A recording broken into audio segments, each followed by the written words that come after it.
Shaitan is very much invested in ruining the salah of a believer. In fact, he has an obsession with this, because he was one who was invited to pray to Allah in the beginning of time, and he refused, and he regrets this. But arrogance is preventing him from apologizing, and he will not apologize. And so Jahannam will be his home, as Allah has told us. And that's why he is immensely bothered at those who stand up to Allah and do what he knows he should have done all those years ago. And that is bow and prostrate to Allah.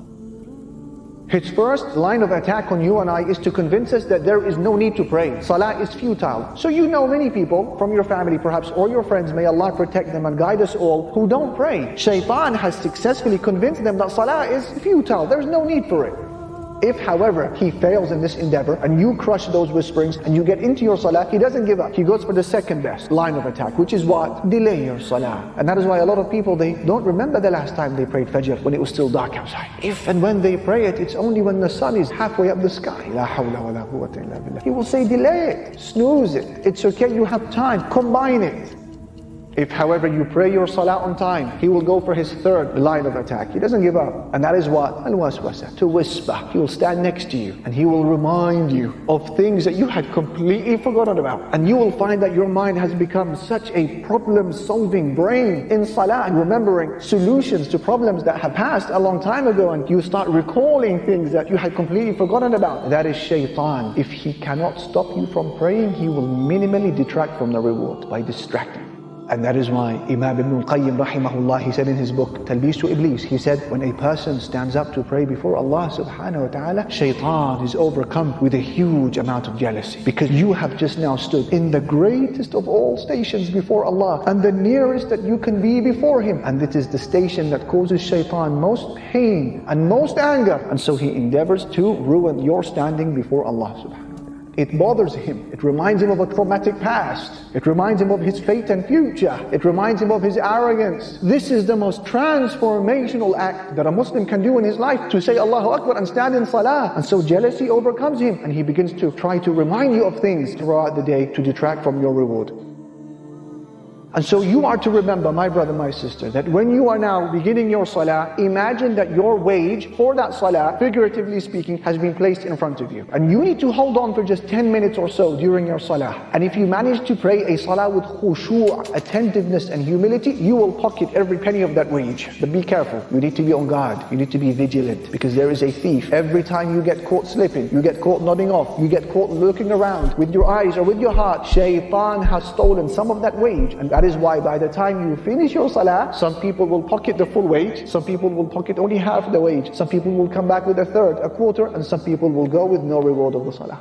And that is why when Aisha radiallahu anha, she asked the Prophet sallallahu alayhi wasallam about al-iltifat, looking around in salah. What did he say? Looking around in salah is theft, which Shaitan steals from a person's salah. So where is your heart, and where are your eyes, and where is your focus on salah? That's why you begin your salah with A'udhu billahi minash shaitanir rajim. Ya Rabbi, help me. Ya Rabbi, assist me. How many of us have walked away from our salah, while Shaitan, he is now walking away in a state of hysterical laughter, because he knows what he has done to our salah. And that's the difference between praying with khushu' and praying without khushu'. I give you a benchmark. I give you a litmus test.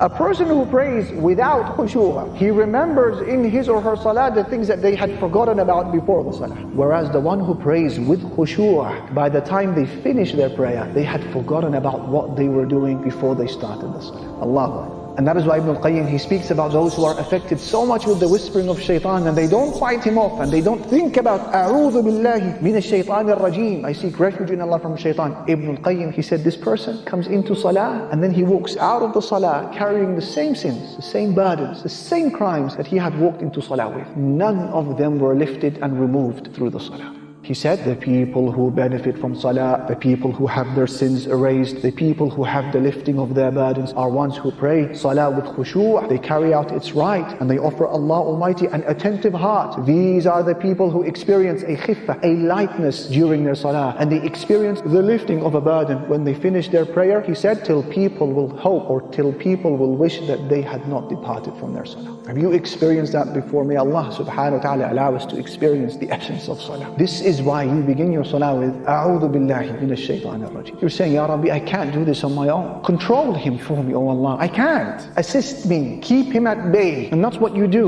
When there is someone that you can't handle for whatever deficiency or weakness you have, you go to the owner. You go to the very top. You say, please restrain them. I can't take them out myself.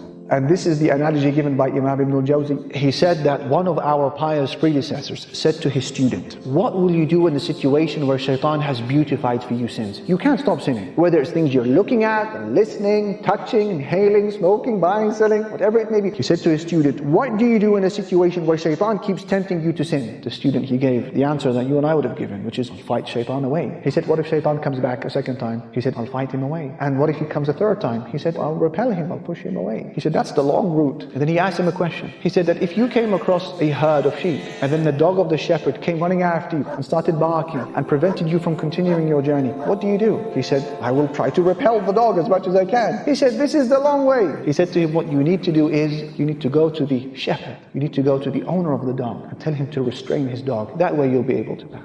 Do you see what he's saying? You've got to go right to the top. You've got to speak to the owner. Who's the owner? Of not just Iblis, all of creation, the angels, the jinn, the humans, the beasts, the creatures, the heavens and the earth. That is Allah, al-Malik, Rabbul Alameen. Go to the very top. Complain to him, Ya Rabb, help me restrain this creature from when I begin my salah until I complete it. That is what you are doing when you say, A'udhu billahi minash shaitanir rajim. Feel the ubudiyyah, experience your servitude to Allah and your poverty and your bankruptcy and your need to Him as you say, A'udhu billahi. I can't, oh Allah, help me.